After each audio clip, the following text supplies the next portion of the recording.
What happens when one of Britain's most beloved actors walks into what should be a friendly morning chat show only to discover the host is more interested in provocation than conversation? In just 37 seconds, a single dismissive comment about working class roots would tear away the polished mask of Lorraine Kelly's cheerful television persona, leading to one of the most shocking walkouts in daytime TV history. The morning began like any other at the ITV studios. Michael Caine, the legendary actor known for his Cockney accent and proud working-class background, had agreed to appear on Lorraine Kelly's show to promote his latest film. At 89, he had lived through it all: struggle, triumph, and a career that spanned 6 decades. Settling into the bright studio chair, he expected the usual light-hearted banter that morning television was known for. Lorraine, sitting opposite him with her trademark smile, introduced him warmly. "Good morning, everyone, and welcome back to the show. I'm absolutely delighted to be joined today by the wonderful Michael Caine." Her opening question seemed harmless enough. "Michael, you've had such an incredible career spanning over 60 years. Tell me, what keeps you motivated at this stage of your life?" Caine leaned forward, his eyes alive with passion. "It's the same thing that's always motivated me. I come from very humble beginnings in South London, and I never forget where I came from. Every role, every project, it's about telling stories that matter to ordinary people. That's what keeps me going." But Lorraine's expression hinted at something less than admiration. Yes, your background is well documented, isn't it? The rags to riches story. But surely now, with all your success, you must feel quite removed from those early days?" The tone caught Caine slightly off guard. He straightened, replying evenly, "I wouldn't say removed, no. If anything, success has made me more appreciative. When you've known real poverty, you don't forget it. It shapes everything about who you are." Lorraine cut in, her smile tightening. "Oh, come now, Michael. Surely that's a bit theatrical. You've lived in luxury for decades, multi-million-pound homes, private jets mingling with the elite. Don't you think clinging to this working-class image is a bit disingenuous?"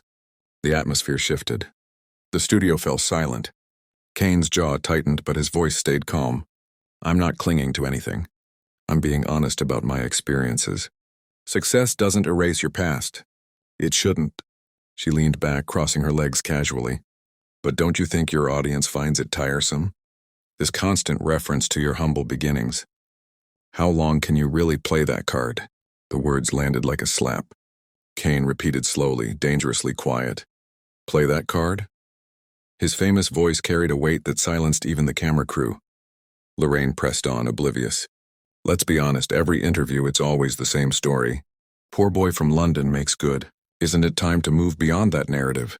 Your fans might appreciate a bit more authenticity." "Authenticity?" Caine's eyes hardened.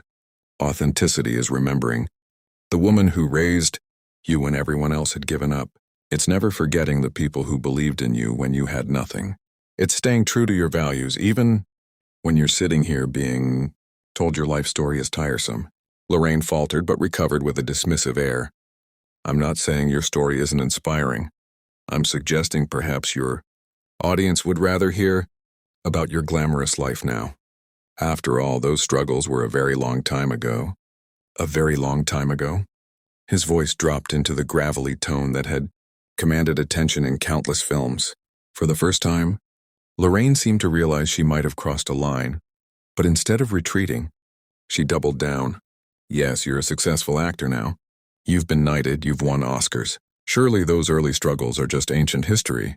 Caine's hands curled slightly into fists, not in anger but in restraint. "Ancient history," he whispered. "Is that what you call the experiences that shape a human being?" "Now don't get defensive," she laughed lightly, the sound cutting through the air like a blade. "This is morning television. We're supposed to be having a fun conversation. You're making this far too serious. Oversensitive?" His voice carried steel. "Tell me, Lorraine, have you ever gone to bed hungry? Watched your mother cry because she couldn't buy shoes for her children? Been looked down on because of the way you spoke or where you came from?" She opened her mouth, then closed it, speechless. She had no answer. Her comfortable upbringing had shielded her from such things. "Well, that's not the point," she stammered. "The point is you've overcome all that. Why dwell on the negative?" "Because it's not negative," Caine replied, leaning closer. Those experiences taught me empathy, humility, hard work. That success means nothing if you forget the people who helped you achieve it. But I suppose someone who's never struggled wouldn't understand. Her mask cracked. That's uncalled for, she snapped. You don't know anything about my life. You're right, he said calmly. I don't. But I know what you've shown me today. That you think poverty is a sob story. That you think authenticity is something to be doubted. That you believe success should make a man ashamed of where he came from. The studio was silent. Crew members exchanged glances, unsure whether to intervene. Lorraine fumbled with her notes. Perhaps we should move on to your new film. No, Caine interrupted, his voice firm. We're not moving on. Because that's the problem. You brush aside uncomfortable truths. But that's not how real conversations work. Not how real life works. You're blowing this out of proportion, she protested, her tone rising. This was supposed to be about your projects, not class warfare. Caine's voice dropped, full of quiet disappointment. Class warfare?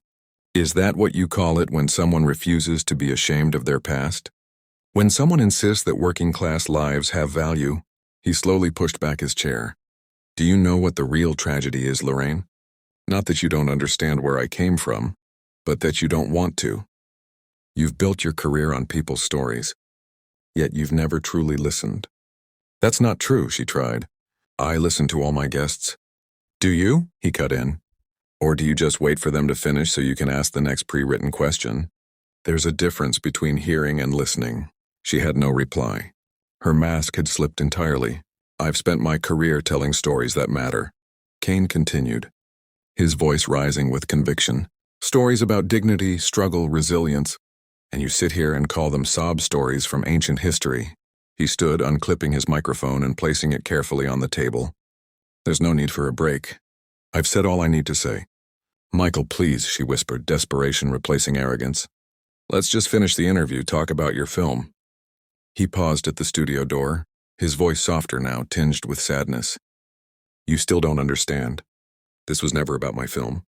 It was about respect, about dignity, about remembering where you came from. The most authentic people are often those who honor their struggles. But you wouldn't understand that. You've never had to fight for anything in your life. The words landed like blows. Lorraine sat frozen, exposed before her audience. Caine straightened his jacket and walked out with quiet dignity. The cameras rolled on, capturing Lorraine's stunned silence. In 37 seconds, a single dismissive comment had destroyed the illusion of cheerful charm, revealing entitlement beneath. And Michael Caine, with all the dignity of a man who had lived every word he spoke, chose to walk away.